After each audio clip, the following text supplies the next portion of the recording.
certainly you cannot just take at face value what's offered in today's society by mass media.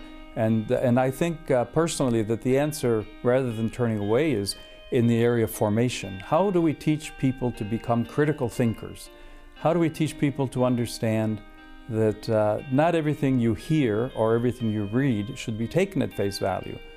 And how do we come to give people the formation that they need to read something or to hear something, and to be able to discern, if you will, to understand that that underlying the message that's being communicated is a very different message, or a very subtle message that has severe consequences for the future of society, let's say, that can or cannot be understood as a part of a much bigger picture, if you will.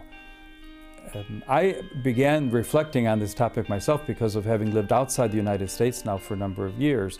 And then when I would go back to the United States and perhaps just watch a TV show at random, or visiting friends or relatives, seeing the change that has taken place in the kinds of content that are in sitcoms, that are spoken about on your regular TV programs, even on news shows, the kinds of messages that seem to be portrayed, and the slant that is taken at times in whichever direction, the kinds of even polemical argumentation that is presented on TV in the United States. Following through with that, I think it's not just the United States. We find that a lot in the Western world, and it changes from place to place depending where you are. After giving my intervention, an Italian came to speak to me about it and said, well, he didn't agree with what I said. For example, the mention of abortion. He said, we don't talk about that in Italy. And I said, well, maybe you don't in Italy, but we certainly do in other parts of the Western world.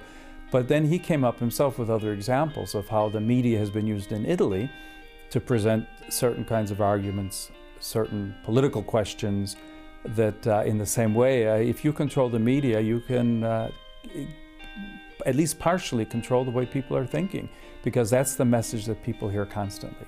So again, I think our real challenge is in formation. Our challenge is in preparing people to become critical thinkers and to understand what's going on in the world around us today.